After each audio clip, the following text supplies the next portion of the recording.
दोस्तों, क्या आप भी बार बार सोचने की आदत से परेशान रहते हैं? क्या आपकी चिंताएं कभी खत्म नहीं होती और दिमाग हमेशा उलझा रहता है? तो यह कहानी आपके लिए है। आज हम एक ऐसे युवा की कहानी सुनाने जा रहे हैं जो हर समय चिंता और अत्यधिक विचारों में डूबा रहता था, लेकिन जब वह महात्मा बुद्ध से मिला तो उसकी जिंदगी ही बदल गई। इस कहानी के माध्यम से आप जानेंगे कि कैसे हम अपने मन को शांत कर सकते हैं, कैसे जीवन की उलझनों से बाहर निकल सकते हैं और किस तरह ध्यान और एकाग्रता से शांति पाई जा सकती है। अंत तक जरूर सुनिए, क्योंकि यह कहानी आपके जीवन की दिशा बदल सकती है। बहुत समय पहले की बात है। एक छोटे से गांव में एक युवक रहता था। वह हर समय किसी न किसी सोच में डूबा रहता था। छोटी छोटी बातें भी उसे बेचैन कर देती थीं। उसका मन बार बार उन्हीं बातों को दोहराता रहता और धीरे धीरे वह खुद ही अपनी सोच के जाल में फंसता जा रहा था। उसे यह समझ नहीं आ रहा था कि वह अपने विचारों की इस गिरफ्त से कैसे बाहर निकले। एक दिन उसे खबर मिली कि महात्मा बुद्ध उनके गाँव आए हैं और लोगों को जीवन के दुखों से मुक्ति का मार्ग दिखा रहे हैं। उस युवक के मन में एक आशा जगी। उसने निश्चय किया कि वह भी बुद्ध के पास जाएगा और अपने भीतर की उलझनों का समाधान ढूंढेगा। वह बुद्ध के पास पहुंचा और विनम्रता से बोला, गुरुदेव, मेरा मन हर समय उलझा रहता है। मैं किसी भी बात को लेकर इतना सोचता हूँ कि अंत में खुद को और भी उलझा हुआ पाता हूँ। कृपया मुझे मार्ग दिखाएं कि मैं इस मानसिक बेचैनी से कैसे मुक्त हो सकता हूँ। महात्मा बुद्ध ने उसकी बात को शांत भाव से सुना और फिर मुस्कुराते हुए बोले, तुम्हें अपनी समस्या का उत्तर खुद खोजना होगा। इसके लिए मैं तुम्हें एक छोटा सा कार्य दूंगा। बुद्ध ने उसे एक कटोरा दिया जिसमें पानी भरा हुआ था। उन्होंने कहा, इसे अपने हाथों में पकड़ दो और मेरे साथ चलो, लेकिन ध्यान रहे इस कटोरे से एक भी बूंद पानी गिरनी नहीं चाहिए। युवक ने कटोरे को सावधानी से पकड़ा और बुद्ध के पीछे चलने लगा। बुद्ध उसे गांव की गलियों, ऊंचाई वाले रास्तों और जंगल के बीच से ले गए। पूरा समय युवक का ध्यान केवल कटोरे के पानी पर केंद्रित रहा। उसे डर था कि अगर जरा भी चूका तो पानी गिर जाएगा। उस पूरी यात्रा में उसका मन न तो किसी चिंता में गया, न किसी अन्य विचार में। वह पूरी तरह से उसी एक कार्य पर केंद्रित रहा कि पानी गिरने न पाए। जब वे दोनों आश्रम वापस लौटे तो बुद्ध ने उससे पूछा, बताओ, इस पूरी यात्रा में तुम्हारे मन में कोई चिंता या विचार आया? युवक ने उत्तर दिया, नहीं गुरुदेव, मेरा पूरा ध्यान सिर्फ इस कटोरे पर था। मैं इतना एकाग्र था कि कोई और विचार मेरे मन में आया ही नहीं। तब बुद्ध मुस्कुराए और बोले, बस यही जीवन का मार्ग है। जब तुम अपने जीवन में भी केवल जरूरी बातों पर ध्यान केंद्रित करोगे और बाकी फालतू चिंताओं को छोड़ दोगे, तभी तुम मानसिक शांति पा सकोगे। जैसे इस यात्रा में तुमने सिर्फ पानी पर ध्यान दिया, वैसे ही जीवन में भी एकाग्रता से जीने का अभ्यास करो। उस दिन के बाद वह युवक पूरी तरह बदल गया। उसने सीखा कि चिंता से नहीं, बल्कि एकाग्रता और सजगता से जीवन को सुलझाया जा सकता है। युवक को जैसे ही यह अनुभव हुआ कि उसकी सारी बेचैनी का कारण उसका ही मन है, उसकी आंखों में एक नई जागरूकता चमक उठी। वह बुद्ध के चरणों में नतमस्तक होकर बोला, गुरुदेव, आपने आज मेरी आंखें खोल दी। मैं अपनी समस्याओं को इतना बड़ा मान बैठा था कि उन्हें सोच सोचकर मैंने अपने जीवन की छोटी छोटी खुशियों को भी गंवा दिया। अब मुझे समझ में आ गया है कि अत्यधिक विचार ही मेरे अशांत जीवन का कारण है। बुद्ध ने उसकी ओर करुणा से देखा और शांत स्वर में बोले, यह सत्य है। मनुष्य का चित्त स्वभाव से ही चंचल और भटकने वाला होता है, लेकिन यदि हम इसे साधना सीख जाएं, इसे केवल आवश्यक बातों पर केंद्रित करना सीख लें, तो यही मन गहरे शांति का स्रोत बन सकता है। सोचो, जब तुम हर बात को सोचने लगते हो तो क्या वास्तव में किसी समस्या का हल निकलता है? युवक ने सिर हिलाया और कहा, नहीं गुरुदेव, उल्टा मैं और भी उलझ जाता हूँ। पहले मैं सोचता था कि सोचने से समाधान मिलेगा, लेकिन अब समझ गया हूँ कि ज्यादा सोचने से समस्याएं और गहरी हो जाती हैं। अब मैं ये सीख लूंगा कि किस बात पर ध्यान देना है और किसे छोड़ देना है। बुद्ध मुस्कुराए और बोले, मान लो तुम्हारे पास एक बगीचा है। यदि तुम उसमें हर प्रकार के बीज बो दोगे और हर पौधे की देखभाल करने लगोगे तो क्या होगा? तुम्हारा बगीचा अव्यवस्थित हो जाएगा और तुम थक कर चूर हो जाओगे। लेकिन यदि तुम केवल कुछ विशेष पौधों को चुनकर उनकी देखभाल करोगे तो वही बगीचा सुंदर, संतुलित और फलदायी बन जाएगा। इस उदाहरण ने युवक के मन में और स्पष्टता भर दी। उसे यह बात गहराई से समझ में आ गई कि जब तक वह हर विचार के पीछे भागता रहेगा, उसका जीवन एक बिखरे हुए बगीचे जैसा रहेगा। लेकिन यदि वह केवल जरूरी बातों पर ध्यान देगा तो उसका जीवन भी एक सुंदर और शांत बगीचे जैसा बन सकता है। बुद्ध ने फिर कहा, सत्य और ज्ञान की प्राप्ति बाहर नहीं, भीतर की शांति में है। जब तुम अपने भीतर की ओर जाओगे तो देखोगे कि वहीं पर सच्चा उत्तर छिपा है। अपने चित्त को एकाग्र करो और अनावश्यक विचारों से मुक्त करो। जितना भीतर जाओगे उतना ही तुम संतुलन और आनंद का अनुभव करोगे। युवक ने बुद्ध के इन वचनों को अपने हृदय में उतार लिया। उसने अपने जीवन में इस सीख को लागू करना शुरू कर दिया। अब वह हर कार्य को पूरी सजगता और एकाग्रता के साथ करने लगा। उसे जब कोई परेशानी सामने आती वह उसे समझता, लेकिन उसमें उलझता नहीं था। धीरे धीरे उसके जीवन से चिंता और बेचैनी दूर होने लगी। अब वह वर्तमान में जीना सीख गया था। न उसे भविष्य की चिंता सताती और न ही भूतकाल की यादें परेशान करती। वह शांत, स्थिर और संतुलित जीवन जीने लगा। और यूं बुद्ध की एक छोटी सी सीख ने उस युवक का पूरा जीवन रूपांतरित कर दिया। युवक ने जब से बुद्ध की शिक्षा को अपने जीवन में उतारा था, उसमें धीरे धीरे एक गहरी स्थिरता आनी शुरू हो गई थी। अब उसे यह भली भांति समझ में आ गया था कि अत्यधिक विचार करना केवल हमारे मन को उलझाता है और आंतरिक शांति को नष्ट कर देता है।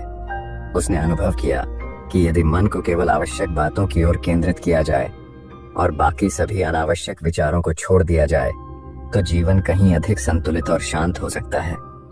उसने अब हर दिन ध्यान करने की आदत बना ली थी। वह नित्य अपने भीतर की ओर झांकता और यह देखने की कोशिश करता कि उसके भीतर कौन कौन से विचार उठ रहे हैं। वह देखता कि इन विचारों में से ज्यादातर उसकी वास्तविक जरूरतों से जुड़े ही नहीं होते। वह समझ चुका था कि विचारों को बढ़ाकर नहीं, बल्कि उन्हें परख कर और सीमित करके ही सच्चा सुकून पाया जा सकता है। जहां पहले वह छोटी छोटी बातों को लेकर दिन रात सोचता रहता था, अब उसने स्वयं को साधना शुरू कर दिया था। अब उसका ध्यान उन बातों पर ही जाता जो सच में मायने रखती थी। उसका मन अब पहले की तरह भटकता नहीं था, बल्कि स्थिर और स्पष्ट होता जा रहा था। बुद्ध के मार्ग पर चलते हुए उसकी बेचैनी धीरे धीरे समाप्त होती गई। अब उसे मालूम था कि किसी भी समस्या का समाधान तभी संभव है जब हम उसे शांति से देखें, स्वीकार करें और अनावश्यक चिंता में न उलझें। अब वह हर परिस्थिति को जैसे है वैसे ही स्वीकार करता और अपनी ऊर्जा को व्यर्थ की सोच में नहीं लगाता। एक दिन गांव के कुछ लोग उसके पास आए। वे देखकर हैरान थे कि वही युवक जो कभी चिंता में डूबा रहता था, अब इतना शांत और प्रसन्न कैसे हो गया। उन्होंने पूछा, तुम्हारे जीवन में ऐसा क्या परिवर्तन आया है? हमें भी बताओ, हम भी इस बेचैन जीवन से बाहर निकलना चाहते हैं। युवक ने मुस्कुराकर बुद्ध की सीख याद की और बोला, मैंने यही सीखा है कि जब तक हम हर बात को सोचते रहेंगे तब तक जीवन की उलझनों से बाहर नहीं निकल पाएंगे। मैंने समझा कि हर विचार जरूरी नहीं होता और हर चिंता सच नहीं होती। जब हम अपने विचारों को परखना शुरू करते हैं तब समझ आता है कि कौन सा विचार हमें दिशा दे रहा है और कौन सा हमें भटका रहा है। वह आगे बोला, गौतम बुद्ध ने मुझे सिखाया कि अपने मन को एक कटोरे के पानी की तरह स्थिर रखना चाहिए, जहां ध्यान केवल उसी पर हो जो सच में जरूरी है।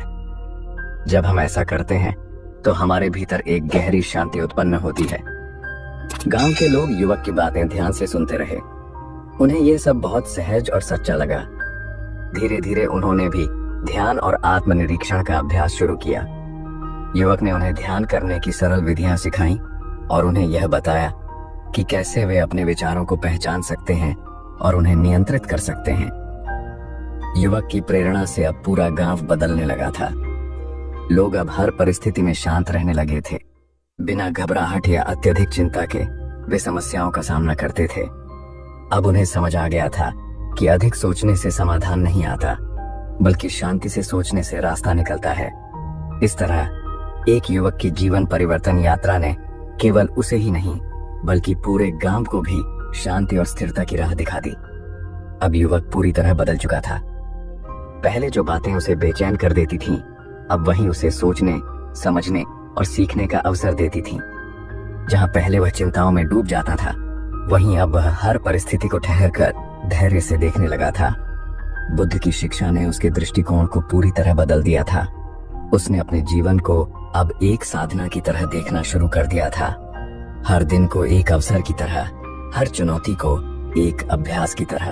अब जब भी कोई कठिनाई सामने आती, युवक सबसे पहले गहरी सांस लेता, अपने मन को स्थिर करता और शांत होकर सोचता। उसे यह अनुभव हो गया था कि समस्याओं का समाधान किसी जल्दबाजी में नहीं बल्कि शांत और सजग मन से ही संभव होता है। उसके इस आंतरिक परिवर्तन को गांव के लोगों ने भी महसूस किया। अब वह अकेला नहीं था, लोग स्वयं उसके पास आने लगे थे।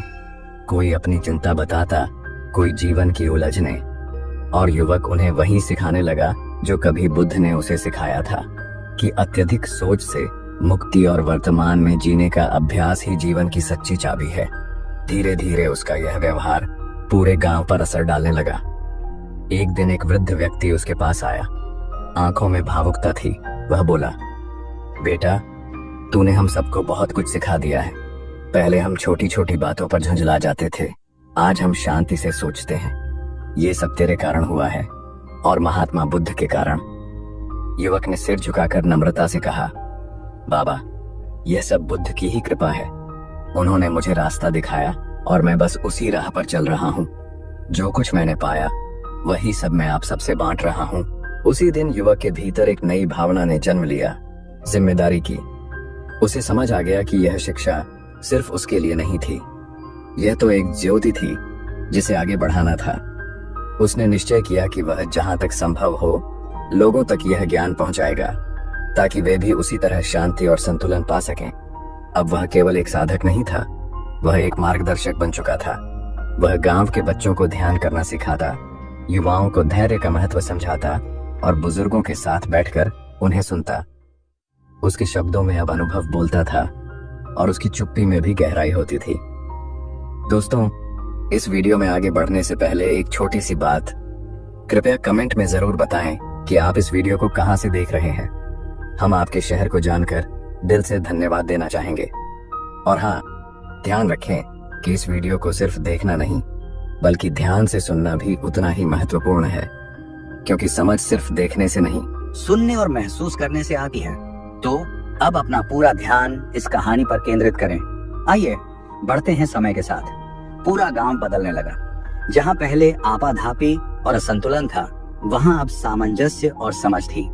लोग अब एक दूसरे की बातें सुनते, सहयोग करते और जीवन को सरलता से जीने की कला सीख चुके थे। गांव में अब एक शांति फैल चुकी थी, एक ऐसी शांति जो बाहर से नहीं भीतर से आई थी। गांव के हर कोने में अब जीवन मुस्कुराने लगा था। लोगों ने यह समझ लिया था कि सच्ची प्रसन्नता किसी बड़ी उपलब्धि में नहीं बल्कि छोटी छोटी बातों में, सादगी में और एकाग्रता में छुपी होती है। युवक अक्सर बैठकर बुद्ध की वह पहली बात याद करता, कटोरे में पानी का ध्यान, एंड सोचता कि कैसे उसे एक अनुभव ने उसका जीवन बदल दिया। और अब वही परिवर्तन पूरे गांव की चेतना में फैल गया था।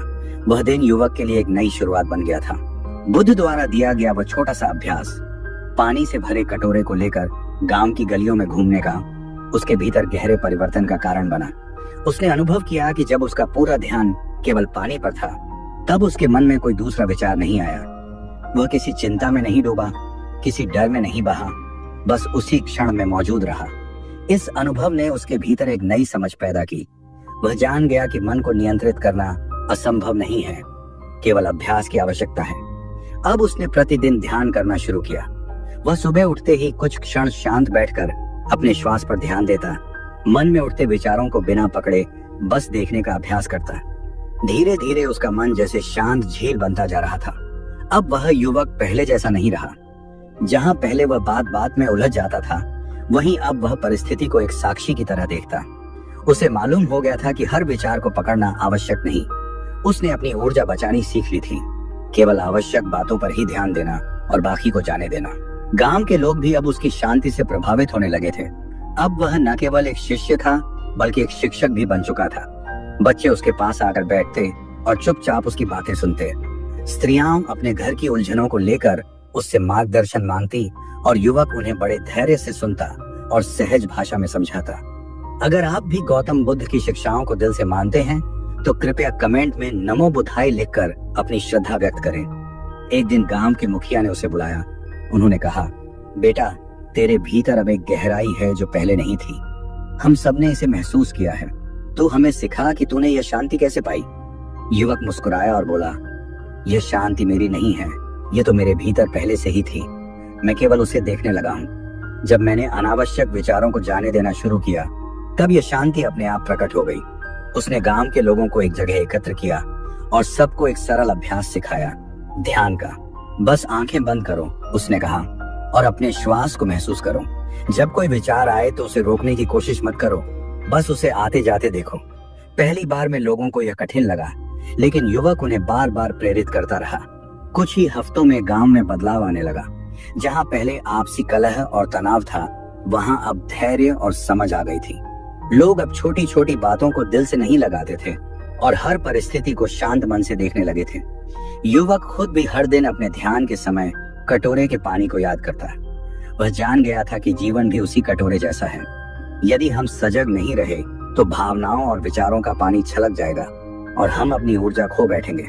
लेकिन यदि हम सचेत रहकर चलें तो न केवल खुद को संभाल सकते हैं, बल्कि दूसरों को भी थाम सकते हैं। वह अब अपने भीतर एक उद्देश्य लेकर जी रहा था, न सिर्फ अपने लिए बल्कि पूरे गांव के लिए।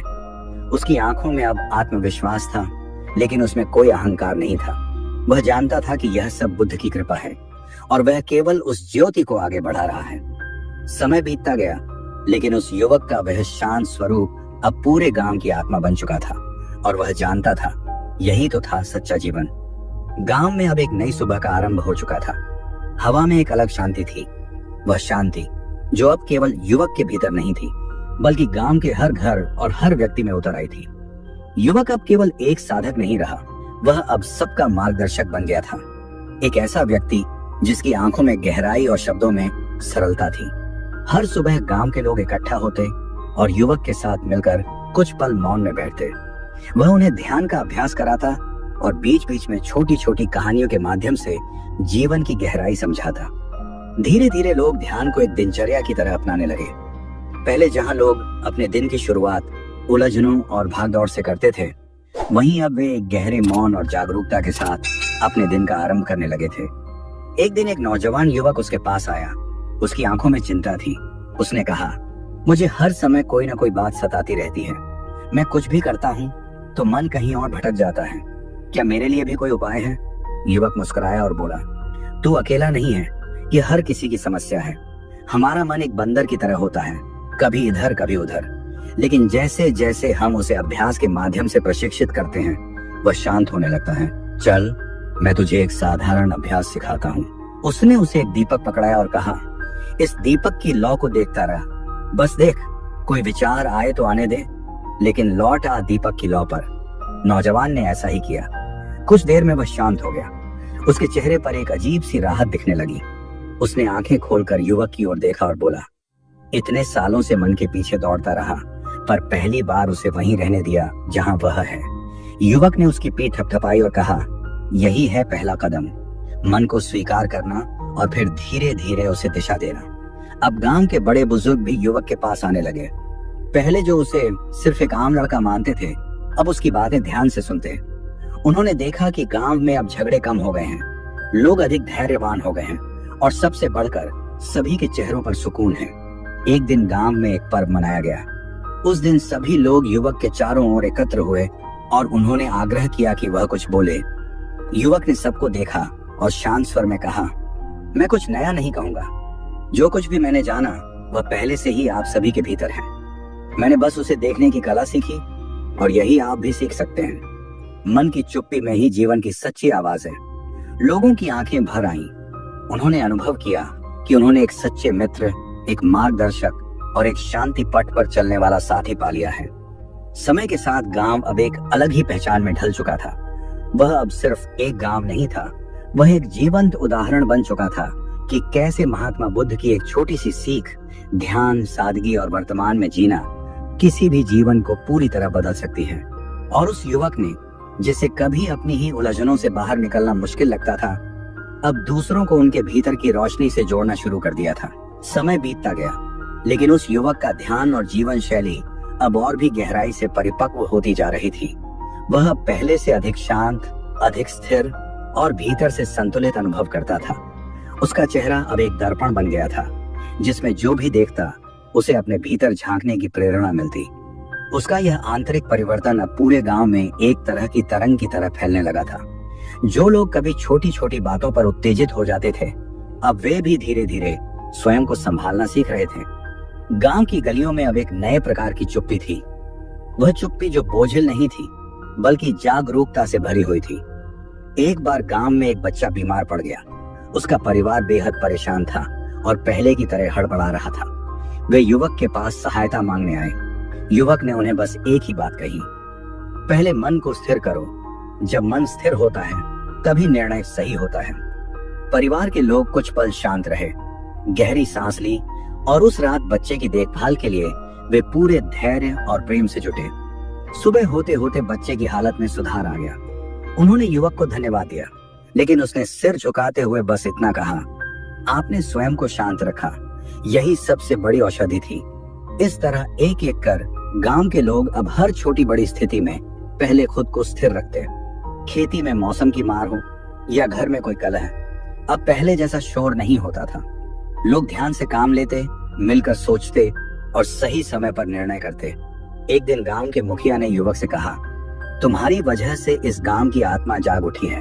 हमने कभी सोचा नहीं था कि एक व्यक्ति का बदलाव पूरे गांव को बदल सकता है। दोस्तों, अगर आप भी गौतम बुद्ध को अपना गुरु मानते हैं तो कमेंट में नामो बुद्धाय लिखना ना भूलें।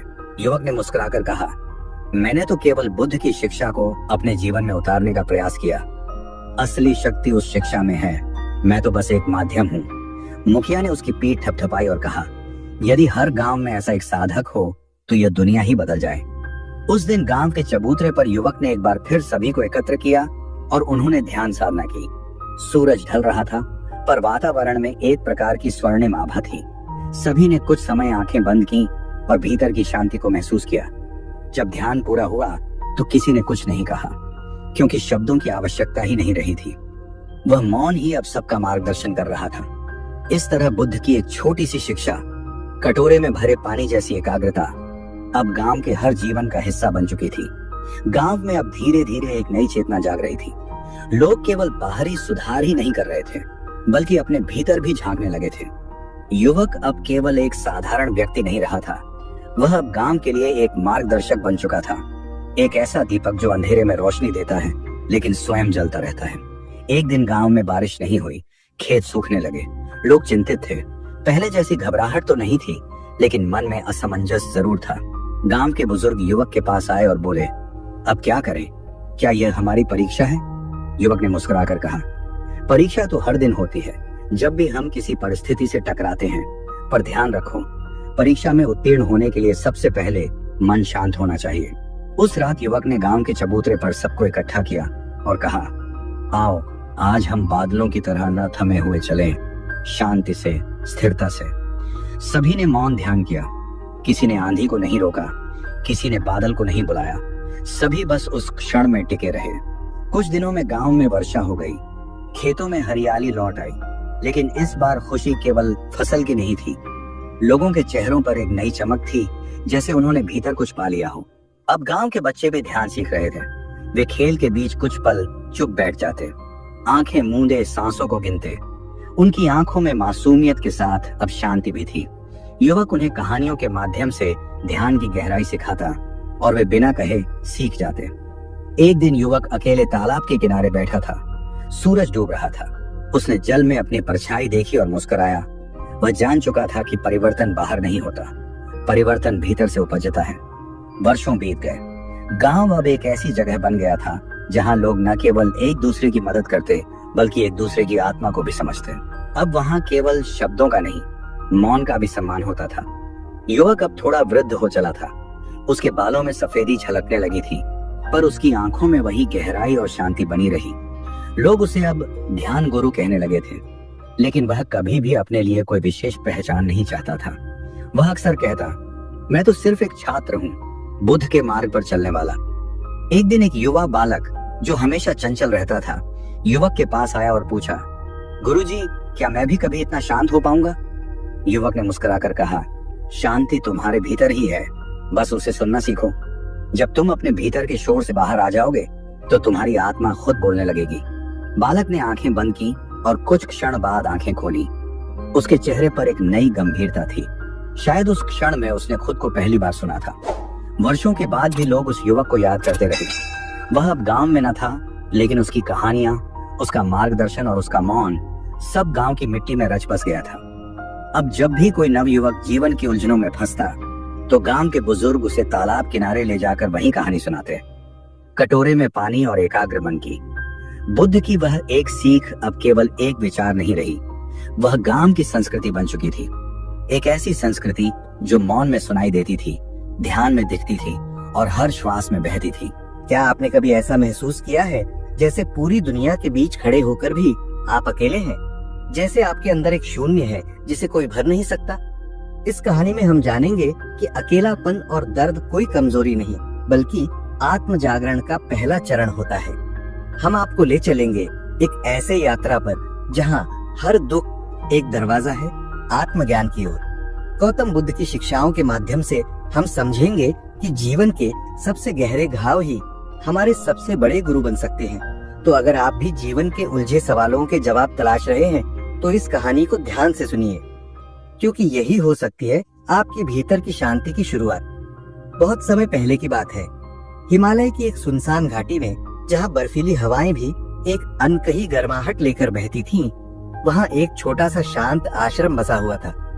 आश्रम में कई साधु संत और साधक रहते थे जो ध्यान और आत्मचिंतन में लीन रहते थे, परंतु उन्हीं में एक थे अनिरुद्ध। अनिरुद्ध बाकी साधकों से भिन्न थे। बचपन से ही उन्होंने दुनिया को किसी अलग ही दृष्टिकोण से देखा था। जब भी वे भीड़ में होते, उन्हें लगता कि हर कोई अपनी दुनिया में डूबा हुआ है, कोई सच में किसी से जुड़ा नहीं है। उनके भीतर एक गहरी बेचैनी थी जिसे वे खुद भी समझ नहीं पाते थे। अक्सर उनके मन में सवाल उठते, क्या यह दुनिया सच में वैसी ही है जैसी दिखाई देती है? क्या असली सुख बाहरी चीजों में है या कहीं भीतर छिपा हुआ है? उनका बचपन एक गहरे सन्नाटे और अकेलेपन में बीता।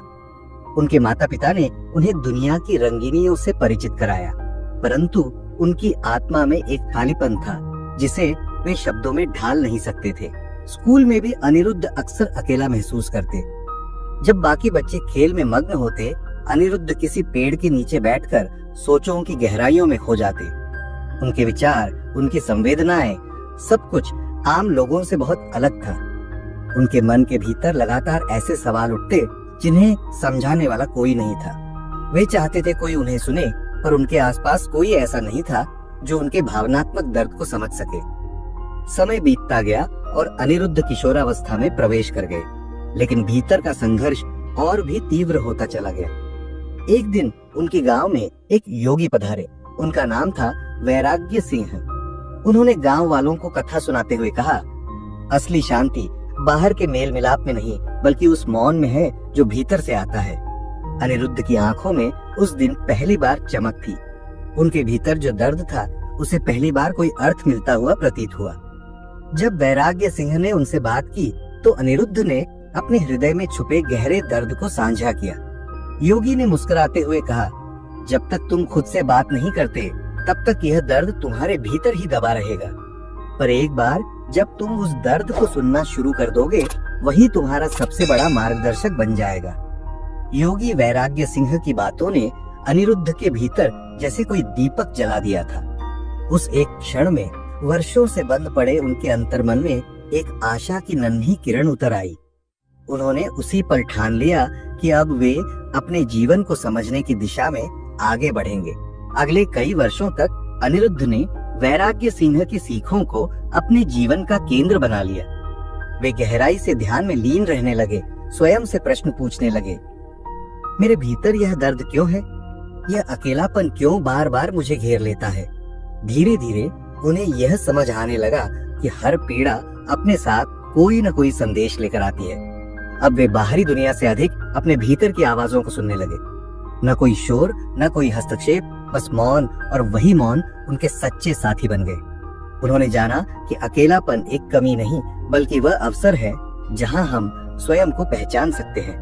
गांव में उनके इस परिवर्तन की खबर फैलने लगी। कुछ लोग उन्हें संदेह की नजरों से देखते, तो कुछ उनकी बातों में अनोखी गहराई महसूस करते। लेकिन अनिरुद्ध अब इन सब के पार जा चुके थे। वे अब अपने अनुभवों की एक नई कथा बुनने लगे थे, ऐसी कथा जो लोगों के दिलों में उतरने लगी थी। उन्होंने जाना कि दर्द केवल टूटने का नहीं, बल्कि खुद को फिर से गढ़ने का नाम है। अकेलापन कोई सजा नहीं, बल्कि वह अध्याय है जहां आत्मा खुद से मुलाकात करती है। एक दिन अनिरुद्ध ने निश्चय किया, अब वे उस मौन का साक्षात्कार करेंगे जिसने वर्षों से उन्हें अंदर ही अंदर बांध रखा था। वे एक ऊंचे और घने वृक्ष के नीचे जाकर बैठ गए।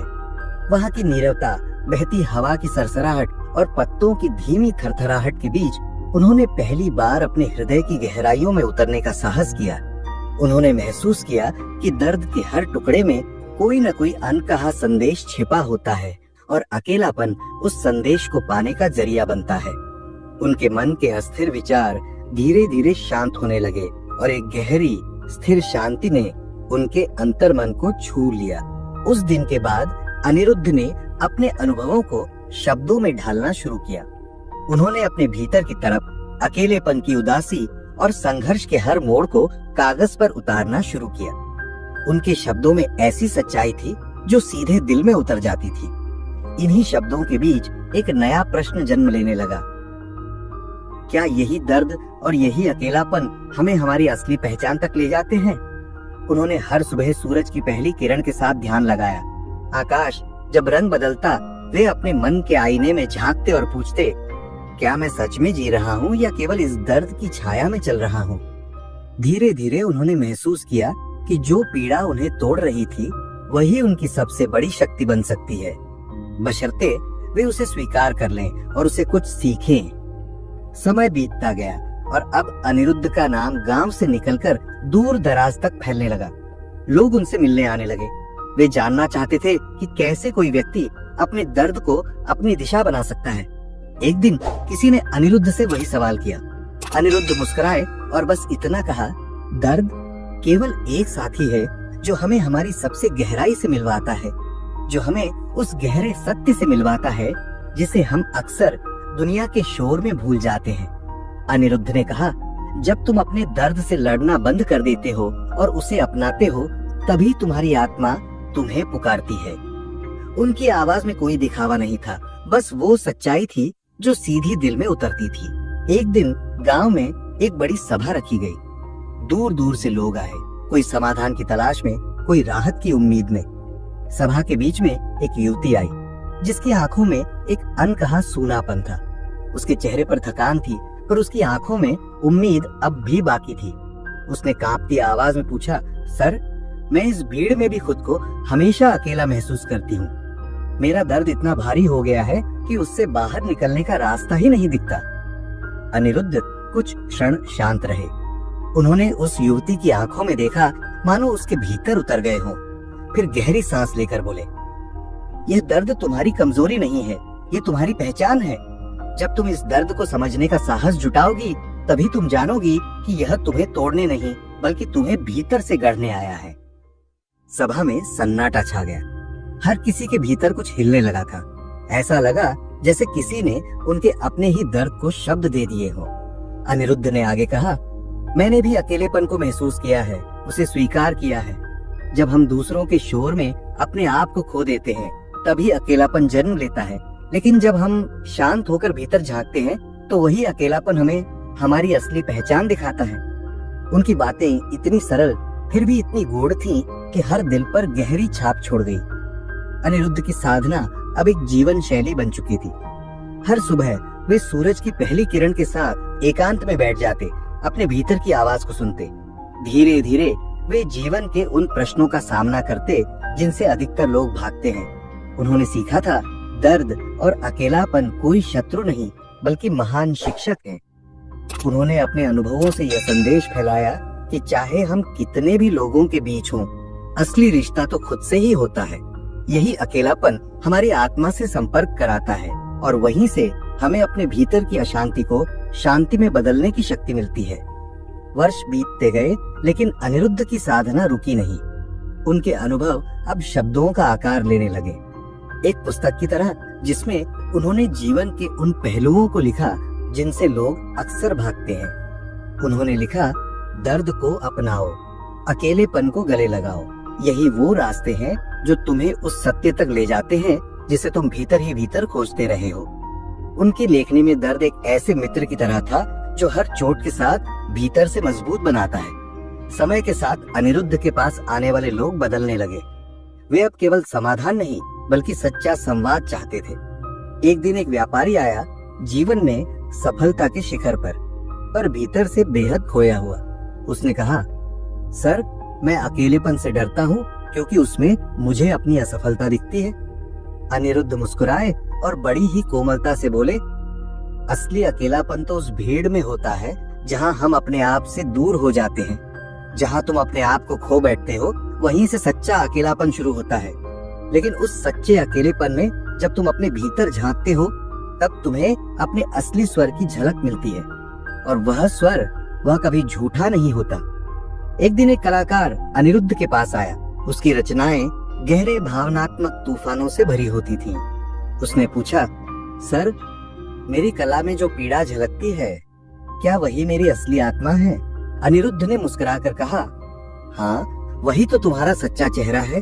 उस पीड़ा में तुमने अपने भीतर की दुनिया को उकेरा है, एक ऐसी दुनिया जो शब्दों से परे है। उसे अपनाओ, क्योंकि उसी में तुम्हारी अनंत सुंदरता छुपी है। धीरे धीरे अनिरुद्ध की शिक्षाओं का प्रभाव पूरे गांव में फैल गया। लोग अब अपने दर्द को शर्म या दुर्बलता नहीं मानते थे। वे उसे एक द्वार समझने लगे थे, बस आत्मा की आवाज तक पहुंचने का द्वार। अनिरुद्ध ने सिखाया कि पीड़ा में भी आत्मज्ञान की चिंगारी होती है। जब हम बाहरी शोर को पीछे छोड़कर अपने भीतर की आवाज सुनते हैं, तब वही चिंगारी हमारी राह रोशन करती है। एक दिन उन्होंने आश्रम के प्रांगण में एक विशेष सभा का आयोजन किया। वहां उन्होंने अपने जीवन की यात्रा साझा की। वे क्षण जब सब कुछ अंधकार में था, लेकिन भीतर कहीं एक हल्की सी रोशनी दिखी जिसने उन्हें चलते रहने की शक्ति दी। उन्होंने कहा, जब तुम दर्द महसूस करते हो तो यह केवल एक संवेदना नहीं होती, यह एक आमंत्रण है उस सत्य की ओर जो किसी भाषा में नहीं कहा जा सकता, सिर्फ अनुभव किया जा सकता है। उनके शब्दों की गहराई ने सुनने वालों के हृदय को भीतर तक छू लिया, क्योंकि अनिरुद्ध के हर वाक्य में एक ऐसी सच्चाई थी जिसे लोग अपने जीवन में पहले से महसूस करते थे, पर कभी पहचान नहीं पाए थे। समय गुजरता गया। आश्रम एक ऐसा स्थल बन गया जहां लोग अपने भीतर की यात्रा पर निकलते थे। वे समझने लगे थे कि अकेलापन एक दुख नहीं, एक अनुभव है जो आत्मा की गहराई से जोड़ता है। अनिरुद्ध की शिक्षाएं अब उन तक भी पहुंच चुकी थीं जो समाज के हर कोने से संघर्ष करते हुए आते थे। वे सिखा रहे थे कि दर्द एक अग्नि है जो तुम्हें जलाकर नहीं बल्कि तपाकर गढ़ती है। उन्हीं दिनों आश्रम में एक नई साधिका आई, रिद्धिका। उसका चेहरा शांत था, लेकिन आंखों में एक गहराई थी, जैसे वर्षों से कोई प्रश्न भीतर ही भीतर पल रहा हो। उसने पूछा, सर, क्या ये अकेलापन और दर्द मेरी कमजोरी है या इसका कोई उद्देश्य भी है? अनिरुद्ध ने शांत भाव से उत्तर दिया, रिद्धिका, हर दर्द और हर अकेलापन एक संदेश लेकर आता है। अगर तुम उस संदेश को समझ सको तो यही तुम्हारी सबसे बड़ी शक्ति बन सकता है। यही तुम्हें उस आत्मा से मिलवाता है जिसे तुम बार बार भूल जाती हो। रिद्धिका ने उन शब्दों को अपनी साधना का आधार बना लिया। वह हर दिन अपने भीतर उतरती और अपने प्रश्नों के उत्तर खोजने लगती। उसका मौन अब बोझ नहीं, साधना बन गया। समय के साथ उसकी तपस्या की कहानियां भी गांव में फैल गई। लोग उसकी ओर खींचने लगे। वह अब खुद भी एक मार्गदर्शक बन चुकी थी, एक नई रोशनी जो अनिरुद्ध की परंपरा को आगे बढ़ा रही थी। उसकी हर बात में अनिरुद्ध की छाया थी, लेकिन एक नई चमक भी थी, एक स्त्री की संवेदना, एक साधिका की दृष्टि और एक जागरूक आत्मा की भाषा। अनिरुद्ध और रिद्धिका ने मिलकर यह सिद्ध कर दिया, जब कोई अपने भीतर की मौन आवाज को सुन लेता है, तब वह अकेलापन नहीं रह जाता। वह एक पुल बन जाता है आत्मा और सत्य के बीच। अनिरुद्ध अब उस स्थिति में थे जहां उन्होंने अपने जीवन के हर दर्द को अपने भीतर समा लिया था। वह दर्द जो किसी और को तोड़ देता, उन्हें जोड़ता चला गया। उन्होंने सीखा था कि जब हम अपने दर्द को अपनाते हैं, तभी वह प्रेरणा बनता है। एक दिन उन्होंने कहा, हमारी असली पहचान उन संघर्षों में होती है जिन्हें हम छिपाते नहीं, अपनाते हैं। और जिन अनुभवों को हम समझते हैं, वही हमारी आत्मा की गहराई से हमारा परिचय कराते हैं। गांव के लोग अब बदल चुके थे। किसी ने असफलताओं से डरना छोड़ दिया, तो किसी ने अपने घावों को अपनी रचनात्मकता का आधार बना लिया। अब अनिरुद्ध और रिद्धिका की बातें केवल उपदेश नहीं रहीं, बल्कि लोगों के लिए एक अंतर्मन की खोज बन गई थी। वे सिखा रहे थे कि दर्द अंधकार नहीं, बल्कि उस रोशनी की ओर बढ़ने का मार्ग है जो भीतर कहीं छिपी होती है। जरूरत केवल इतनी है कि हम उसे महसूस करें, बिना भागे, बिना छुपे। आश्रम में आने वाले अब अपने कठिन सवालों को लेकर आते और वहां की शांति में अपने भीतर की आवाज सुनते। वह मौन जो पहले डरावना लगता था, अब मार्गदर्शक बन गया था। लोग समझ चुके थे कि अकेलापन कोई बोझ नहीं, बल्कि आत्मा से मिलने का निमंत्रण है। अब वे उस शांति में डूब जाते थे जहां कोई शोर नहीं होता, कोई नकाब नहीं होता, बस एक मौन होता है जो सच बोलता है। एक दिन अनिरुद्ध ने देखा कि गांव अब अपने घावों से भागता नहीं, बल्कि उनसे संवाद करता है। तब उन्होंने फिर से अपने अनुभवों को शब्दों में पिरोया और आश्रम के प्रांगण में एक गूढ़ प्रवचन दिया। उन्होंने कहा, जो अकेलापन हमें घेरे रखता है वह केवल समाज से दूरी नहीं है, वह आत्मा की वह पुकार है जिसे हम अनसुना करते आ रहे हैं। और जो दर्द हमें चुभता है वही भीतर तक झांकने का मौका देता है। हर दर्द एक दर्पण है जिसमें तुम्हारा असली चेहरा झलकता है। उनकी आवाज में कोई भारीपन नहीं था, बस एक सरलता थी जो हर दिल में उतरती चली गई। उन्होंने साझा किया कि कैसे उन्होंने अपने एकांत को साधना में बदला, अपने घावों को गहराई में उतारा और उस मौन से मिलकर अपने ही अस्तित्व को समझा।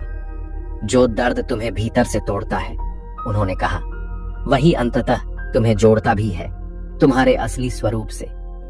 इसके बाद अनिरुद्ध और रिद्धिका ने मिलकर एक पाठशाला की स्थापना की। पर यह कोई साधारण पाठशाला नहीं थी। यहाँ कोई किताबें नहीं थी, कोई परीक्षा नहीं। यहाँ सिर्फ आत्मा की आवाज सुनने की शिक्षा दी जाती थी। हर आने वाला व्यक्ति वहां अपने अकेलेपन, अपने दर्द और अपने प्रश्नों के साथ आता और कुछ समय मौन में बिताकर अपने भीतर की उस आवाज को सुनता जो दुनिया की चिल्लाहट में खो चुकी थी। वहां सिखाया जाता था, जो उत्तर चुप्पी में मिलते हैं वे सबसे सच्चे होते हैं। गांव के बाहर भी यह संदेश फैलने लगा। लोग दूर दूर से आने लगे। आश्रम अब केवल एक स्थान नहीं, एक ऊर्जा बन चुका था जहां हर पीड़ा को गहराई से समझा जाता और फिर वह पीड़ा एक दिशा बन जाती। समय बीतता गया, लेकिन जो लोग एक बार इस मौन की यात्रा में उतर जाते वे फिर पहले जैसे नहीं रहते। उन्होंने जाना कि अकेलापन और दर्द उनकी कमजोरी नहीं, बल्कि उनकी अनदेखी ताकत है। इस तरह अनिरुद्ध की कथा एक यात्रा बन गई, एक ऐसी यात्रा जो कभी थमती नहीं।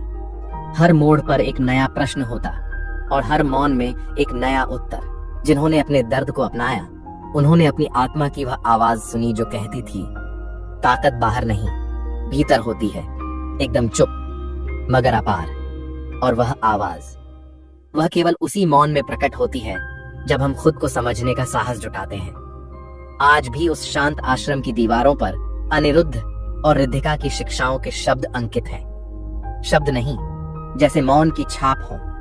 वे हर आगंतुक को याद दिलाते हैं कि अकेलापन और दर्द जीवन के शत्रु नहीं है, बल्कि वे हमारी आत्मा को जगाने वाले दीप स्तंभ हैं। जब भी किसी के जीवन में उदासी, अकेलापन या पीड़ा का अंधेरा छाने लगता है, वे उस आश्रम की ओर खींचे चले आते हैं। वहां आकर वे उस मौन को सुनते हैं जो सभी शोर और हलचल से परे एक अजय सत्य कहता है, तुम अपने आप को जानो, अपने अंदर के अंधेरे को समझो। यही वह सत्य है जो हर आत्मा की असली पहचान को उजागर करता है। यही वह पहचान है जो उन्हें जीवन के संघर्षों से लड़ने की हिम्मत देती है। अनिरुद्ध ने इस यात्रा में एक सरल मगर गहरा संदेश दिया, अपने दर्द से लड़ो मत, उसे अपनाओ, क्योंकि उसी में वह अमूल्य अनुभव छिपा होता है जो तुम्हें तुम्हारे सच्चे अस्तित्व तक ले जाता है। जब हम चुप हो जाते हैं, जब हम अपने भीतर की आवाज को सुनते हैं, तो हमें अपने दर्द की जड़ भी दिखने लगती है और वही समझ बन जाती है हमारी सबसे बड़ी प्रेरणा। अब यह यात्रा किसी एक की नहीं रही, यह एक अनंत मार्ग बन चुकी है जहां हर मोड़ पर नई सीखें हैं और हर दिल में गूंजता है एक मौन स्वर, एक अदम्य साहस जो किसी भी अकेलेपन या दर्द को पार करने की शक्ति देता है। हर दर्द में एक रहस्य है, हर अकेलेपन में एक आशा। यही अनिरुद्ध का अंतिम संदेश था। अब जब रिद्धिका इस आश्रम की प्रमुख बन चुकी है, वह उसी परंपरा को आगे बढ़ा रही है। हर रात जब वह दीप प्रज्वलित करती है, उसकी आंखों में वही स्थिरता होती है जो कभी अनिरुद्ध की आंखों में थी। एक शांत रात में जब चंद्रमा अपनी चांदनी बिखेर रहा था, रिद्धिका ध्यान में बैठी थी। तभी एक युवा आगंतुक ने धीरे से पूछा, क्या आप भी रातों को सो नहीं पाती? रिद्धिका मुस्कुराई, रातें मेरे लिए सोने के लिए नहीं, जागने के लिए होती हैं, कभी खुद को समझने के लिए, कभी अपने सपनों को गढ़ने के लिए। उसने कहा, हर वो व्यक्ति जो रातों को जागता है, चाहे सवालों से, चाहे ख्वाबों से या खुद से लड़ते हुए, वह जीवन के उस गहरे द्वार पर खड़ा होता है जहां से बुद्धत्व की यात्रा शुरू होती है। गौतम बुद्ध ने भी सब कुछ त्यागा, लेकिन वह त्याग हार नहीं था, वह एक उत्तर की खोज थी। तुम्हारे अंदर भी वही प्रश्न जल रहा है ना? युवक चौंका। उसने धीमे से सिर हिलाया। रिद्धिका ने मौन से उसकी आंखों में देखा और कहा, तो अब समय है अपने अंदर के उस सवाल को सुनने का। उस रात उस युवक ने पहली बार अपने भीतर की बेचैनी को समझने की कोशिश की। वह बेचैनी जो अब तक उसे डराती थी, अब उसका रास्ता बन चुकी थी। और वहीं से शुरू हुई एक और यात्रा, एक और आत्मा की, एक और तलाश की। क्योंकि हर वो रात जो तुम्हें सोने नहीं देती, वह तुम्हें जगाने के लिए आई है। कोई सपना, कोई उद्देश्य, कोई तलाश जो आपको सोने नहीं देती। रात की उस गहराई में जब पूरी दुनिया नींद में डूबी होती है, कुछ लोग ऐसे होते हैं जो अपनी खुली आंखों में अनगिनत सवाल लिए जाग रहे होते हैं। ऐसी ही एक रात थी जब सिद्धार्थ अपने रथ से नगर भ्रमण पर निकले। सड़कें शांत थीं, महल पीछे छूट चुके थे और आगे था एक ऐसा सत्य जिससे अब तक उनका सामना नहीं हुआ था। उन्होंने पहली बार एक बीमार व्यक्ति को देखा, फिर एक वृद्ध को और अंत में एक मृत शरीर को। हर दृश्य एक सवाल बनकर उनके मन में उतरता गया। क्या यही जीवन का सत्य है? सिद्धार्थ लौट तो आए, लेकिन अब वह पहले जैसे नहीं रहे। उस रात उनके भीतर कुछ टूट गया और कुछ नया जन्म लेने लगा। ये केवल बेचैनी नहीं थी, ये एक आह्वान था। उस रात उन्होंने वह किया जो शायद कोई और नहीं कर पाता। उन्होंने सब कुछ छोड़ दिया, महल, परिवार, सम्मान, सब। क्योंकि अब वे नींद नहीं चाहते थे, वे जागना चाहते थे। जंगलों की यात्रा शुरू हुई। ठंडी हवाएं, लंबी तपस्या, मौन और एकाकी जीवन। उनके पास कोई मार्गदर्शक नहीं था, केवल अपने प्रश्न थे। और उन्हीं प्रश्नों के साथ वह यात्रा एक रात उस वृक्ष के नीचे आकर थमी। पीपल का वृक्ष, वह शांत गवाह बना उनके जागरण का। कई रातों तक सिद्धार्थ उसी वृक्ष के नीचे बैठे रहे। शरीर थक गया था, लेकिन आत्मा जाग रही थी। और फिर एक रात जब बाकी सब हार मान चुके थे, सिद्धार्थ ने खुद को पा लिया। वहीं से जन्म हुआ बुद्ध का। यह केवल एक व्यक्ति की कथा नहीं थी, यह उस रोशनी की कहानी थी जो भीतर से फूटती है जब हम अपने सवालों से डरना छोड़ देते हैं। आज भी जब कोई रातों को करवटें बदलता है, जब किसी की आंखों में नींद नहीं सवाल होते हैं, तो वो कहीं ना कहीं उसी मार्ग पर होता है जिस पर कभी बुद्ध चले थे। रातों को जागना अगर तुम्हें भीतर से तोड़ रहा है तो संभल जाओ, लेकिन अगर वह जागरण तुम्हें किसी खोज की ओर ले जा रहा है तो डरो मत। शायद तुम उसी रात्रि में हो जिसमें बुद्धत्व जन्म लेता है। जैसे जैसे रात गहराती है, वैसे वैसे अंदर की आवाज तेज होती जाती है। और कभी कभी वही रातें हमें उस सुबह से मिलाती हैं जो बाहर नहीं, हमारे भीतर उगती है। दुख भी है, रोग भी है, मृत्यु भी है। सिद्धार्थ की आंखों ने जब इन तीन दृश्यों को देखा तो उनके भीतर जैसे कोई तूफान उठ खड़ा हुआ। ये दृश्य मात्र दृश्य नहीं थे, ये प्रश्न बनकर उनके अंतर्मन में उतर गए। क्या जीवन केवल इतना ही है? ये सवाल अब उनके हर विचार में छाया रहने लगा। वह राजकुमार जो कल तक शाही वस्त्रों में लिपटा था, अब एक साधक बनने को तैयार था। क्या आपने कभी ऐसा सवाल महसूस किया है? ऐसा सवाल जो दिल के किसी कोने से उठकर पूरे अस्तित्व को हिला दे, जो रात की नींदें छीन ले और दिन को भी बेचैनी में डुबो दे। बुद्ध ने ऐसा ही प्रश्न महसूस किया था, और फिर उन्होंने वह कर दिखाया जिसे करना आसान नहीं होता। उन्होंने अपनी दुनिया छोड़ दी, पत्नी, पुत्र, ऐश्वर्य, आराम, सब कुछ। वो चल पड़े एक अनजाने रास्ते पर, एक ऐसी यात्रा पर जिसे आज हम बोध की यात्रा के नाम से जानते हैं। बुद्ध की महानता केवल इस बात में नहीं कि उन्होंने सत्य को पाया, बल्कि इस बात में है कि उन्होंने उस सत्य के लिए सब कुछ त्याग दिया। रातें बिताई ध्यान में, दिन बिताए तपस्या में। शरीर टूटता रहा, मन थकता रहा, लेकिन भीतर की आग बुझी नहीं। और फिर एक रात जब सब कुछ खो चुका था, जब शरीर जवाब दे चुका था, जब उम्मीद की आखिरी लौ भी मंद पड़ चुकी थी, उसी रात उनके भीतर एक प्रकाश फूटा, बोधि का प्रकाश। वह केवल एक जागरण नहीं था, वह था बुद्ध का जन्म। ये कहानी हमें क्या सिखाती है? सबसे पहली बात, रातें केवल विश्राम के लिए नहीं होती। कुछ रातें होती हैं जो हमें भीतर से झकझोरने आती हैं, ताकि हम अपने अस्तित्व के उस सत्य को खोज सकें जो दिन की रोशनी में छिपा रह जाता है। दूसरी बात, अगर आप जाग रहे हैं तो खुद से सवाल कीजिए, क्या मैं जाग रहा हूं क्योंकि मैं व्यस्त हूं या क्योंकि मैं खोया हुआ हूं? अगर आपका जागना केवल चिंता और मोबाइल स्क्रॉल करने तक सीमित है तो यह जागरण आपको थका देगा। लेकिन अगर आप अपने डर, अपने सवाल, अपने भविष्य से जूझते हुए जाग रहे हैं तो यही जागरण एक दिन बोध बन सकता है। बुद्ध की साधना भी आसान नहीं थी। 6 वर्षों तक उन्होंने अपने शरीर को हर सीमा तक ले जाया, लेकिन अंत में उन्होंने जाना कि सत्य ना तो भोग में है, ना ही कठोर तप में, बल्कि वह मध्यम मार्ग में है। तो अगर आप रातों को जागते हैं तो खुद से कठोर मत बनिए, बल्कि अपनी ऊर्जा को दिशा दीजिए। आज के समय में जब हर हाथ में मोबाइल है, जब हर दिमाग में शोर है, तब बोध की खोज कठिन है, लेकिन असंभव नहीं। कैसे करें शुरुआत? 1, लिखना शुरू कीजिए। हर रात सोने से पहले 3 सवाल खुद से पूछिए। आज क्या सीखा? क्या मैंने अपने दिन को सही तरह जिया? क्या मैं कल इससे बेहतर कर सकता हूँ? 2, मोबाइल से दूरी बनाइए। रात को फोन से दूर रहिए। वह केवल आंखें नहीं, चेतना भी चुरा लेता है। 3, ध्यान की आदत डालिए। हर रात 10 मिनट मौन में बैठिए। किसी उत्तर की तलाश मत कीजिए, सिर्फ अपनी सांसों को महसूस कीजिए। वही मौन धीरे धीरे आपको भीतर की रोशनी दिखाएगा। 4, अपनी बेचैनी को दिशा दीजिए।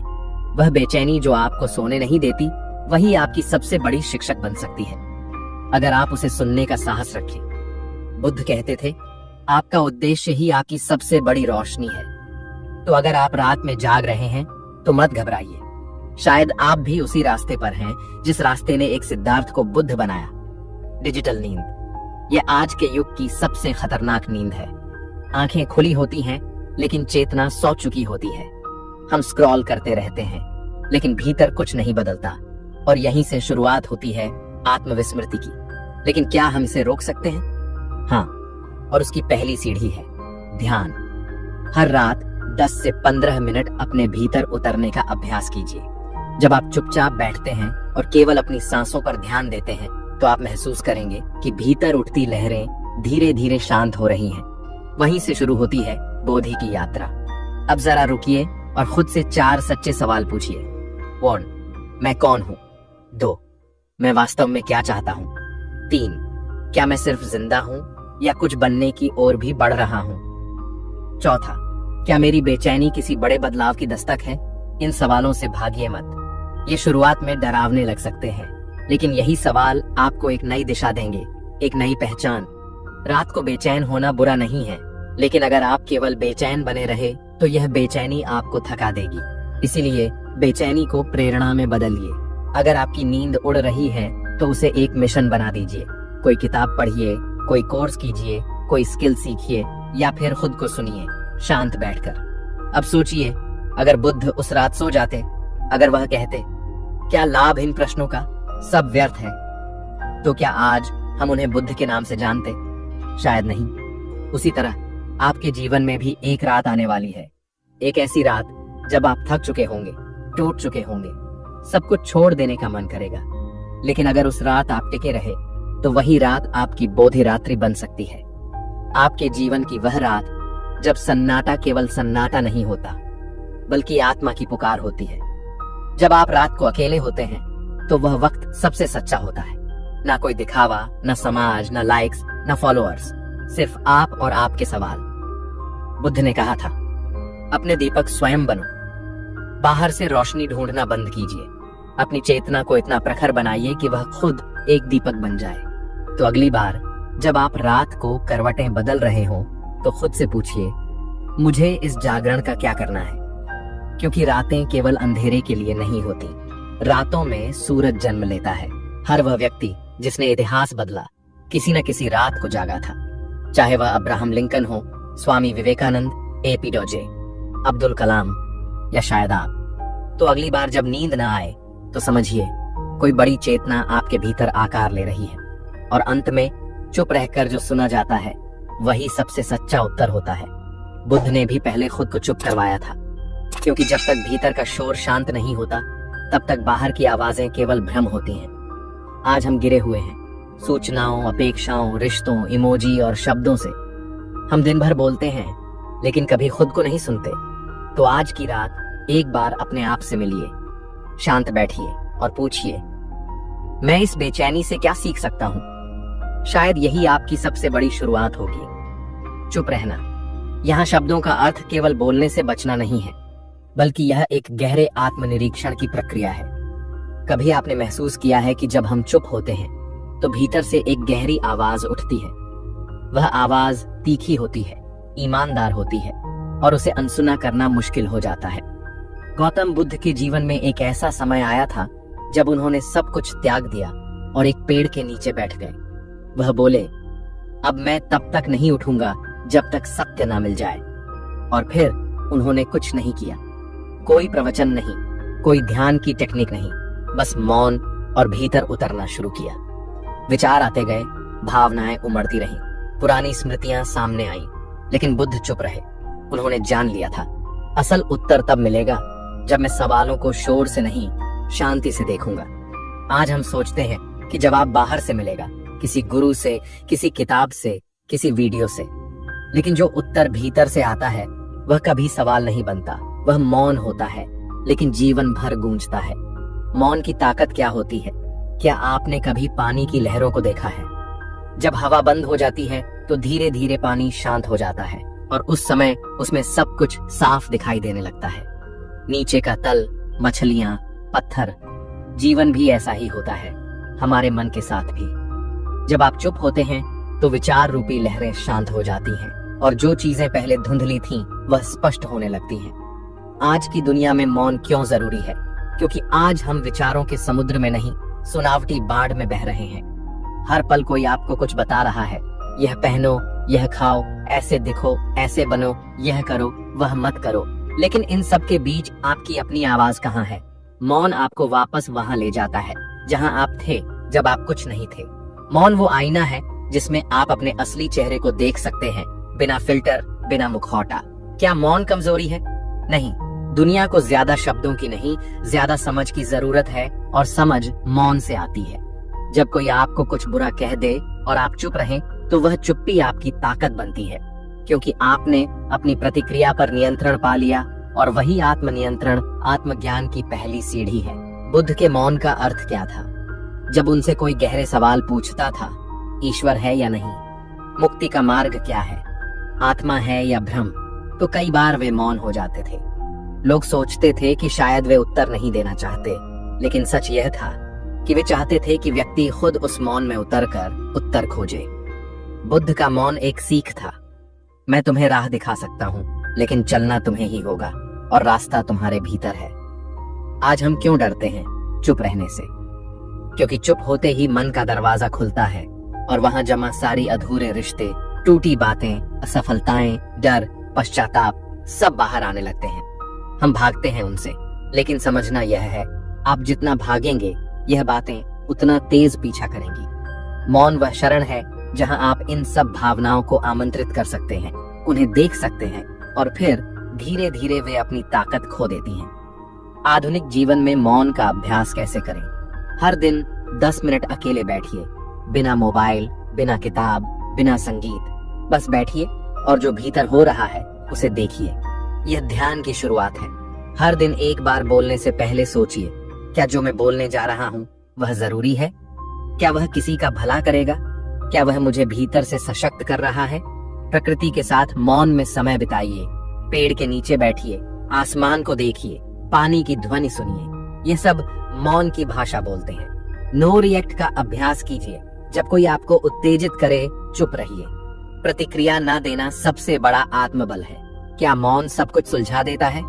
शायद नहीं, लेकिन मौन आपको वह शक्ति देता है जिससे आप खुद चीजें सुलझाना शुरू कर सकते हैं। एक समय की बात है, उस दूर हिमालय के एक सुनसान घाटी में, जहां ठंडी हवा के झोंकों में भी एक अनकही गर्माहट थी, एक छोटा सा आश्रम बसा हुआ था। वहां रहते थे कई साधु संत और ध्यान में लीन व्यक्ति, लेकिन उनमें से एक था जो सबके बीच विशेष था। उसका नाम था अनिरुद्ध। अनिरुद्ध बचपन से ही दूसरों से अलग महसूस करते थे। जब भी वह भीड़ में होते, उन्हें ऐसा लगता कि सब अपनी अपनी दुनिया में खोए हुए हैं, परंतु उनके अंदर एक गहरी बेचैनी थी जिसे वह समझ नहीं पाते थे। उनके मन में अक्सर सवाल उठते, क्या यह दुनिया वाकई में वही है जिसकी हमें कल्पना करनी चाहिए? क्या असली सुख और शांति बाहरी चीजों में है या भीतर छिपी हुई है? अनिरुद्ध का बचपन अकेलापन और दर्द के बीच बीता। उनके माता पिता ने उन्हें संसार की रंगीनियों से परिचित कराया, लेकिन उनकी आत्मा में एक सन्नाटा था जिसे शब्दों में बयान करना मुश्किल था। स्कूल के दिन भी उन्हें अक्सर अकेला महसूस होता, क्योंकि उनके विचार और संवेदनाएं आम लोगों से बहुत भिन्न थीं। जब बाकी बच्चे खेल कूद में खो जाते, अनिरुद्ध किसी गहरे उदासी के साथ पेड़ के नीचे बैठकर सोचते रहते। उन सोचों में अक्सर दर्द और अकेलेपन की एक अनकही व्यथा समाई रहती थी। बच्चों के मासूम सवालों के जवाबों में भी उन्होंने कभी अपने दिल की गहराइयों में उठते प्रश्नों को नहीं समझा। इसके कारण उन्हें लगता कि दुनिया में कोई ऐसा व्यक्ति नहीं है जो उनके दर्द को समझ सके। समय बीतता गया और अनिरुद्ध की हालत और गहरी होती चली गई। अब वे किशोरावस्था में प्रवेश कर चुके थे, लेकिन अंदर से उनका संघर्ष अब भी जारी था। एक दिन गांव में एक प्रचलित कथा सुनाते हुए एक योगी आए, जिनका नाम था वैराग्य सिंह। उन्होंने गांव के लोगों को बताया कि असली शांति और सुख बाहर के मेल मिलाप में नहीं, बल्कि भीतर की आवाज में छुपा है। वैराग्य सिंह की बातों ने अनिरुद्ध को हिला दिया। उन शब्दों में कुछ ऐसा था जो उनके भीतर की गहरी खाली जगह को भर रहा था। वह समझ गए कि उनका असली उत्तर कहीं और नहीं, बल्कि उनके भीतर ही था। वे आश्रम से बाहर निकल पड़े, नदी के किनारे तक गए और वहां एक पेड़ के नीचे बैठकर कुछ नहीं किया। शुरुआत में उनका मन भटका, विचार आए, बेचैनी हुई, लेकिन फिर धीरे धीरे सब शांत होने लगा और उस शांति में उन्हें यह समझ में आया कि वे खुद ही अपनी अशांति का कारण थे। वहां बैठकर उन्होंने यह महसूस किया कि उत्तर शब्दों में नहीं, बल्कि मौन में था। वे जब बुद्ध के पास लौटे तो उन्होंने कुछ नहीं कहा। बुद्ध मुस्कुराए और बोले, अब तुम समझ गए हो। बुद्ध की ये बातें उस साधक को भी समझ में आईं। उन्होंने महसूस किया कि हम सभी के भीतर एक बुद्ध है। वह चीखता नहीं है, वह बताता नहीं है, वह सिर्फ तब सामने आता है जब हम चुप हो जाते हैं। आज की तेज दुनिया में अगर आप हर दिन 10 मिनट भी मौन में बैठ सकते हैं, तो आप एक ऐसी ताकत को जगाना शुरू करेंगे जो शब्दों से परे है। चुप रहकर जो सुना, वही असली उत्तर था। अक्सर हम सोचते हैं कि दर्द और अकेलापन केवल कमजोरी है, लेकिन यही हमें हमारे जीवन के गहरे अर्थ से रूबरू कराते हैं। जो लोग अकेलेपन और दर्द को महसूस करते हैं, उनके अनुभव में एक अनूठी समझ और संवेदना होती है जो हमें वास्तविकता का सामना करना सिखाती है। इस कहानी के माध्यम से हम बुद्ध की शिक्षाओं से समझ सकते हैं कि कैसे दर्द में भी आशा की किरण छुपी होती है और अकेलेपन में भी आत्मज्ञान की रोशनी मिलती है। अनिरुद्ध ने उस दिन पहली बार महसूस किया कि शायद उनके अंदर जो दर्द था उसका कोई अर्थ है। वैराग्य सिंह ने जब अनिरुद्ध से बात की तो उसने अपने दिल की गहराइयों में छुपे दर्द को साझा किया। योगी ने कहा, जब तक हम अपने आप से बात नहीं करते, तब तक यह दर्द और अकेलापन हमारे अंदर ही दबा रहता है। उस पल अनिरुद्ध के मन में एक आशा की किरण जगी। अगले कई वर्षों तक अनिरुद्ध ने वैराग्य सिंह की बातों पर ध्यान केंद्रित किया। वे दिन रात ध्यान में लीन हो गए और स्वयं से सवाल पूछने लगे, मेरा दर्द क्यों है? मेरा अकेलापन क्यों महसूस होता है? धीरे धीरे उन्होंने समझा कि हर दर्द के पीछे एक संदेश छुपा होता है। उन्होंने अपने भीतर झांकना शुरू किया, बिना किसी शोर के, बिना किसी बाहरी हस्तक्षेप के। और इस तरह उन्होंने जाना कि अकेलापन वह स्थिति नहीं है जिसमें हम खो जाएं, बल्कि वह अवस्था है जहां हम अपने आप को समझ सकते हैं। गांव में उनके परिवर्तन की चर्चा दूर दूर तक फैल गई। कुछ लोग उन्हें अजीब समझते थे, तो कुछ उनकी बातों में गहराई देखते थे।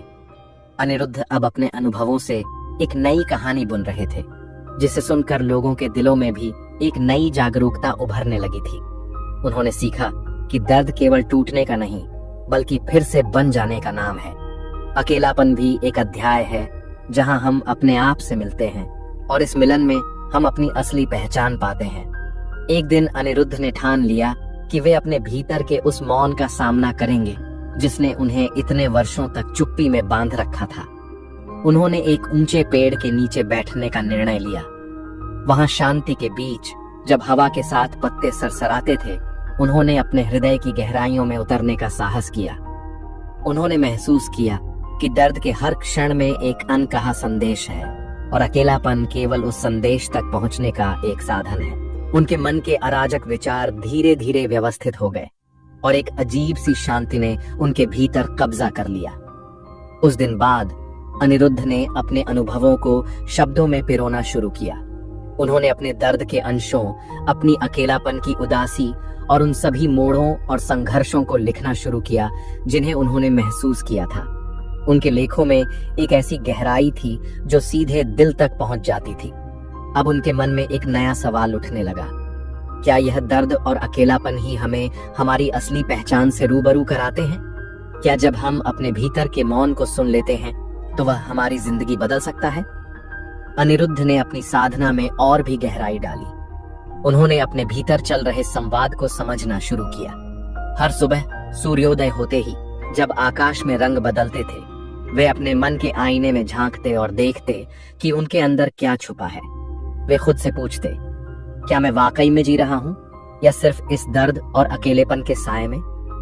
धीरे धीरे उन्होंने महसूस किया कि उस दर्द के पीछे एक सीख छुपी थी, एक संदेश कि असली शक्ति उस दर्द में निहित है जब हम उसे अपनाते हैं और उससे सीखते हैं। समय के साथ अनिरुद्ध का नाम दूर दूर तक फैल गया।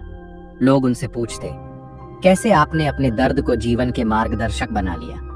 उन्होंने मुस्कुराते हुए उत्तर दिया, दर्द केवल एक साथी है जो हमें उस गहरे सत्य से रूबरू कराता है जिसे हम भूल जाते हैं। जब आप अपने दर्द से लड़ते नहीं, उसे अपनाते हैं, तभी आपकी आत्मा पुकारती है।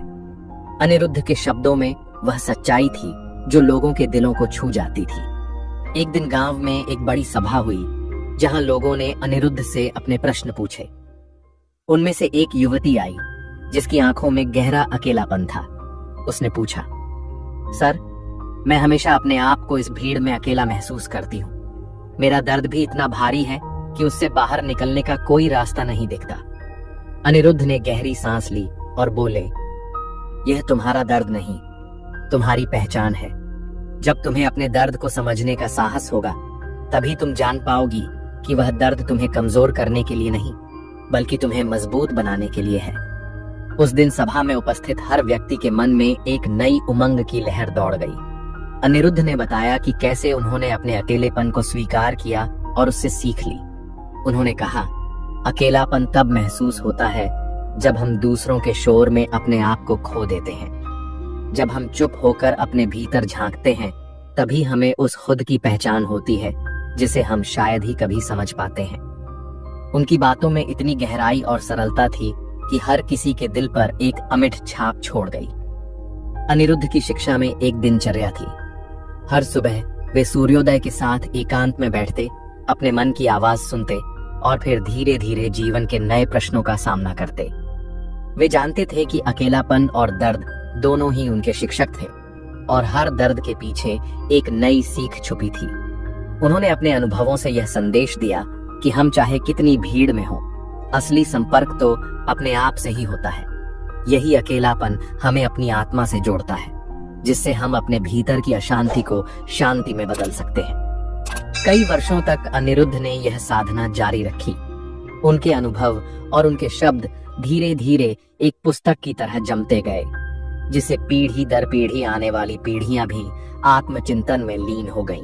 उन्होंने लिखा, दर्द को अपनाओ, अकेलेपन को गले लगाओ, क्योंकि यह वह राहें हैं जो हमें उस सत्य तक ले जाती हैं जिसे हम भूल चुके हैं।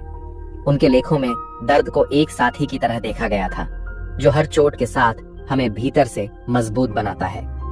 समय के साथ अनिरुद्ध के पास आने वाले लोग उनके अनुभवों से प्रेरित होकर अपने जीवन के कठिन प्रश्नों का सामना करने लगे। एक व्यापारी जिसकी जिंदगी में पैसे और सफलता की दौड़ थी, उनसे पूछा, सर, मुझे लगता है कि मैं अकेलेपन से डरता हूँ क्योंकि इसमें मैं अपनी असफलता देखता हूँ। अनिरुद्ध ने उत्तर दिया, असली अकेलापन तो उस भीड़ से होता है जहां आप अपने आप को खो देते हो। सच्चे अकेलेपन में आप अपने असली स्वर से मिलते हो और वह स्वर कभी गलत नहीं होता। एक कलाकार जिसकी रचनाएं हमेशा ही गहरे भावनात्मक दर्द को दर्शाती थीं, उनके पास आया और बोला, सर, मेरी कला में जो दर्द झलकता है, क्या वही मेरा असली आत्मा है? अनिरुद्ध ने मुस्कुराते हुए कहा, हाँ, वही तुम्हारा सच्चा चेहरा है। उस दर्द में तुमने अपने अंदर की दुनिया को चित्रित किया है, जो शब्दों से परे है। उसे अपनाओ, क्योंकि उसी में तुम्हारी अनंत सुंदरता छुपी हुई है। उनकी शिक्षा का असर धीरे धीरे पूरे गांव में फैल गया। लोग अब अपने दर्द को शर्म से नहीं, बल्कि उसे एक अवसर के रूप में अपनाने लगे थे, जिससे उनके भीतर छुपी आत्मा की आवाज प्रकट हो सके। अनिरुद्ध ने बताया कि दर्द में भी आत्मज्ञान की किरण होती है, जिसे हम महसूस करते हैं जब हम अपने भीतर की आवाज को सुनते हैं, बिना किसी बाहरी शोर में खोए हुए। एक दिन अनिरुद्ध ने अपने आश्रम के प्रांगण में एक विशेष सभा का आयोजन किया, जहां उन्होंने सभी को प्रेरित करने के लिए अपनी यात्रा और अनुभवों का विस्तार से वर्णन किया। उन्होंने बताया कि कैसे उन्होंने अपने जीवन के सबसे अंधेरे क्षणों में भी एक रोशनी देखी, और उस रोशनी ने उन्हें आगे बढ़ने का साहस दिया। उन्होंने कहा, जब भी तुम दर्द महसूस करते हो, याद रखो कि यह सिर्फ एक क्षणिक अनुभूति नहीं है, बल्कि यह तुम्हें उस सच्चाई से रूबरू कराने का अवसर है जो शब्दों में समाहित नहीं हो सकती। उनकी बातों का असर सुनने वालों पर गहरा पड़ा, क्योंकि उनके शब्दों में एक अद्भुत सरलता थी जो सीधे दिल को छू जाती थी। समय बीतता गया और अनिरुद्ध की शिक्षाएं हजारों लोगों के जीवन में रंग भरने लगीं। उनके आश्रम में आने वाले लोगों ने यह महसूस किया कि अकेलापन केवल एक अनुभूति नहीं, बल्कि एक अनुभव है जो हमें हमारी आत्मा की गहराई से जोड़ता है। वे समझ गए कि दर्द एक ऐसी अग्नि है जो हमें तपाकर हमारे भीतर की असली शक्ति को उजागर करती है। उनकी शिक्षाएं अब एक प्रेरणा बन चुकी थीं, जो हर उस व्यक्ति के लिए थी जो अपने जीवन में अकेलेपन और दर्द से जूझ रहा था। अनिरुद्ध की कथा का एक और महत्वपूर्ण मोड़ तब आया जब उनके आश्रम में एक युवा साधिका रिद्धिका प्रकट हुई। रिद्धिका को बचपन से ही अपने अंदर की गहराइयों में महसूस होता था कि वह दुनिया में कहीं अलग है। चेहरे पर एक हल्का सा उदासी का बादल था और उसकी आंखों में गहरे सवालों के निशान थे। उसने अनिरुद्ध से पूछा, सर, क्या यह अकेलापन और दर्द मेरी कमजोरी है या इसका कोई उद्देश्य है? अनिरुद्ध ने अपनी धीमी और गंभीर आवाज में उत्तर दिया, रिद्धिका, हर दर्द और अकेलापन में एक संदेश होता है।